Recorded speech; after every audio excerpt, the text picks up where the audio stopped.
Farmers have called for a Delhi Chalo march on the 13th day of February. Ahead of the planned protest, the farmers have left different cities of Punjab for Delhi to participate in the Delhi Chalo march. Cement barricades, iron nails, heavy police deployment. This is how authorities in Haryana are preparing to block farmers who are planning to march to Delhi. Along with that, the internet has been suspended in multiple districts of Haryana. Section 144 imposed in Panchkula. Large concrete barricades are being placed at key entries into the capital to stop the farmers from marching in. There is heavy police presence on Delhi borders to maintain law and order. The Congress has come forward in support of the Kisans, slamming the BJP. Congress chief Mallikarjun Kharge said the Modi government wants to snatch farmlands and give it to the industries. The central government has said that the BJP is with the farmers and has been working for their betterment. Shambhu border पर अब की बार किसानों से टकराव होने की स्थिति में किस तरीके से बचाव किया जा सके, किस तरह के इंतजामात किए गए हैं, तस्वीर दरअसल मैं आपको दिखा रहा हूं। आप देखिए, तकरीबन 70 मीटर के इलाके में सीमेंट की बैरिकेडिंग की गई है और इस बैरिकेडिंग के बीच में सीमेंट का मसाला भरा हुआ है ताकि ट्रैक्टर या किसी अन्य मशीन से इनको खींचा ना जा सके। अगर ट्रैक्टर आगे भी बढ़ते हैं तो सीमेंट के मसाले में ये कांटेदार कीलें लगाई गई हैं ताकि टायर यहां पर पंचर हो जाएं। इसके अलावा अगर कोई व्यक्ति भी ट्रैक्टर के अलावा इन पर चढ़ता है तो ये कंटीलीदार तारे हैं।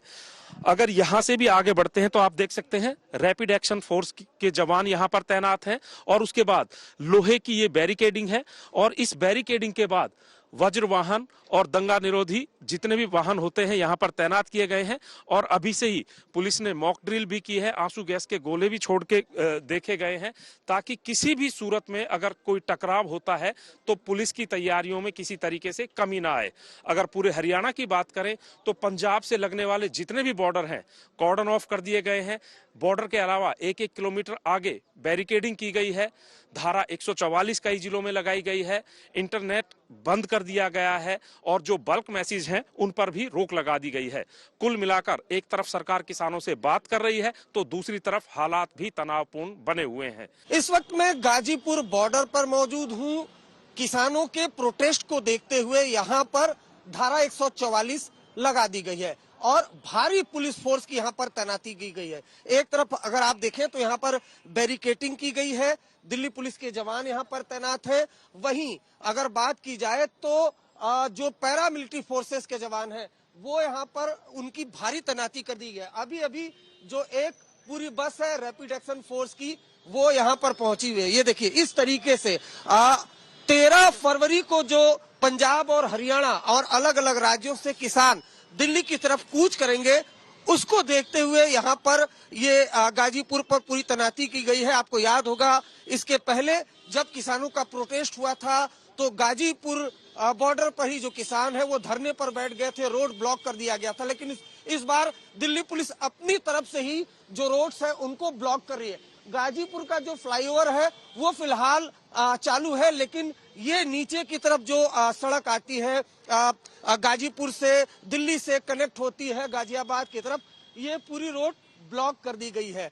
जो लोग गाजियाबाद से दिल्ली की तरफ सफर करते हैं उनको कुछ दिक्कतों का सामना भी करना पड़ सकता है क्योंकि ये जो नीचे की अगर जो सड़क है उसको ब्लॉक कर दिया गया। देखिए, इस तरीके से जो ये यातायात है वो डाइवर्ट हो रहा है दूसरे रूट पर, तो उससे मशक्कत जरूर हो सकती है लोगों को आज और आने वाले कुछ दिनों में अगर किसानों और सरकार के बीच वार्तालाप जो है वो सफल नहीं होती है तो।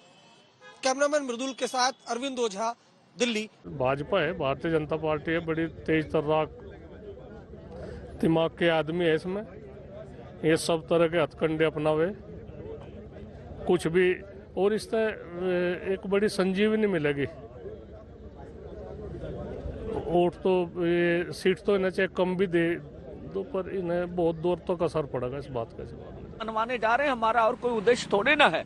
तो सब समझदार हैं, हमारी यूनियन सो बहुत है, सब बहुत समझदार हमारा जुआ है, सभी लोग हमारे बहुत सीरियस हैं। अगर रास्ते में रोका जाता तो कैसा विरोध होगा? देखिए, वो मौके के हिसाब से, अभी तो मीटिंग होनी आज, इस तरह की बातें अभी तो उचित नहीं है, मीटिंग के बाद करेंगे निर्णय। अंदोलन करना की गना है, पीसफुली अंदोलन कर रहे हैं। सरकार साडी गल नहीं सुन रही।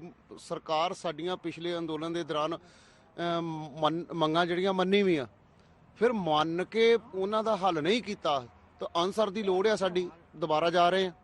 ਤਾਂ ਸਰਕਾਰ ਰਸਤੇ ਦੇ ਵਿੱਚ ਰੋਕਾਂ ਲਾਵੇ, ਕੋਈ ਗੱਲ ਨਹੀਂ, ਸਰਕਾਰ ਦਾ ਜ਼ਬਰ ਜਿਹੜਾ ਵਾ ਸਬਰ ਨਾਲ ਚੱਲਾਂਗੇ। ਜਾਮ ਅਸੀਂ ਤੇ ਲਗਾ ਹੀ ਨਹੀਂ ਰਹੇ, जाम सरकार लगा रही है, किसानों ने कितने जाम लाया। इसका जिम्मेवार सरकार होगी, हरियाणा सरकार होगी, देश की सरकार होगी। हमने पहले से अल्टीमेटम दे रखा था कि हम लोग 13 को कूच करेंगे, सरकार उससे पहले फैसला कर लेती। अभी 2 दिन पहले सरकार का सत्र निकल के गया है, उसमें ऐलान कर देते एमएसपी का। तो हमारे कोई अन्न का सवाल थोड़ी है कि हम जाके वहां प्रोटेस्ट करना चाहते। आज भी सरकार के साथ मीटिंग है, सरकार हमारी जो मांगे हैं उसको मान ले, हम नहीं जाएंगे। हम लोग हरियाणे च की कर रहे हैं, हरियाणे वाली जी पंजाब वाली हद है, उथे एडे एडे किल ला रहे ने, पत्तियां तारां कंडियालियां तारां।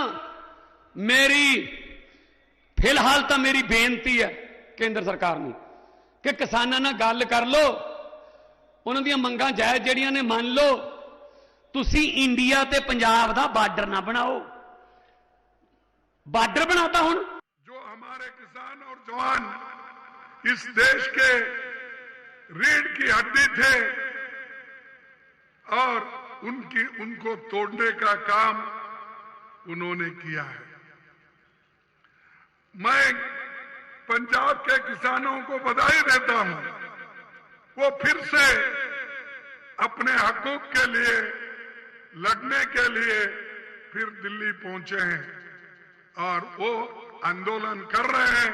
उनके आंदोलन के साथ सारे कांग्रेस पार्टी के लोग जुड़े रहेंगे।